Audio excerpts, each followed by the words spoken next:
এই যে তোমরা বোর্ডে লক্ষ্য করো, দেখো কি চমৎকার একটা প্রশ্ন। এই প্রশ্নটি যশোর বোর্ড 2024 সালে আইসিটি বইয়ের চতুর্থ অধ্যায় অর্থাৎ এইচটিএমএল থেকে একটা বহু নির্বাচনী প্রশ্ন করেছিল।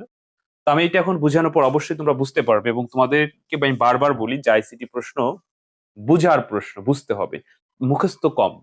তুমি যদি বেসিক না জানো, যদি মুখস্থ করে পরীক্ষার হলে যাও, যখন একটু ঘুরাই দিবে তখন তুমি ধরা খেয়ে যাবে। তো যাই হোক, এই প্রশ্নটি 24 সালে আসছে, কিন্তু তোমরা যারা 25 বা 26 সালে পরীক্ষার্থী আছো, তোমাদের কিন্তু সময় দেখতে দেখতে চলে যাচ্ছে। অর্থাৎ এখন থেকেই তোমার সাবধান হতে হবে, পড়াশোনায় মনোযোগী হতে হবে। তো একটু বোর্ডে লক্ষ্য করো যে এখানে একটা উদ্দীপক দেওয়া আছে, পি শুরু, ইউ শুরু, তারপর যে ডেল, এইচএসসি এক্সাম, আবার এগুলো শেষ করছে। তো বলছে যে উদ্দীপকের আউটপুট কোনটি, মানে এই যে জায়গায় আমি যে ট্যাগ গুলো লিখছি এর উপর ভিত্তি করে এখানে কোনটি সঠিক।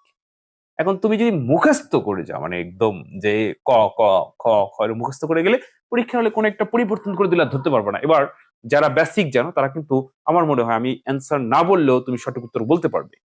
বেসিক হচ্ছে আগে তোমাদের জানতে হবে। তো তোমরা সঠিক উত্তরটি কমেন্টে জানাতে পারো, আমি এখনই বলে দিচ্ছি সঠিক কোনটা এবং বুঝাই বলতেছি। তবে তোমরা চাইলে কিন্তু আমার কাছে আইসিটি ঠিক এভাবে বেসিক থেকে শিখতে পারবে। বিস্তারিত জানতে আমার এই নতুন হোয়াটসঅ্যাপ নাম্বার এসএমএস দিয়ে একদম ঘরে বসে সব শিখতে পারবে, বেসিক থেকে অ্যাডভান্স লেভেল পর্যন্ত। ইনশাল্লাহ আইসিটিতে কোনো সমস্যা হবে না, শুধু আমাকে একটা এসএমএস দিও। আচ্ছা, তো আশা করি তোমরা অনেকে কমেন্ট করছো সঠিক কোনটা, এবার আমার সাথে মিলাও। এই জায়গায় আমাদের পি ট্যাগ ব্যবহার করা হয়েছে। এই পি ট্যাগ হচ্ছে প্যারাগ্রাফ স্টাইলে, অর্থাৎ প্যারা আকারে। তো আমরা এখানে দেখলাম যে অনুচ্ছেদ অর্থাৎ প্যারাগ্রাফ আকারেই আছে। ওকে, এবার ইউ, ইউ এর কাজ হচ্ছে আন্ডারলাইন। তো এখানে কোনটার নিচে আন্ডারলাইন আছে? একমাত্র এইচএসসি এক্সাম, এইটার নিচে আন্ডারলাইন আছে। এবং ড্রেল এটার কাজ হচ্ছে কোনো মানে কোনো তথ্যকে অর্থাৎ কোনো লেখাকে কাটা বোঝায়। তো শুধু ডেল না, এসে হয়, তারপরে স্ট্রাইক এইটা হয়, তারপর ডেল হয়, এগুলোর সব কটারই কাজ হচ্ছে কোনো লেখাকে কাটা বোঝানোর জন্য। কি বলতো, কোনো লেখাকে কাটা বোঝানোর জন্য এখানে ডেল ব্যবহার করা হয়েছে। তাহলে এবার এইচএসসি এক্সাম কাটা হবে আবার আন্ডারলাইন হবে। তো এই ডিজাইনটা কোথায় আছে? এই ডিজাইনটা আছে গ নাম্বারে। তো আশা করি তোমরা বুঝতে পারছো।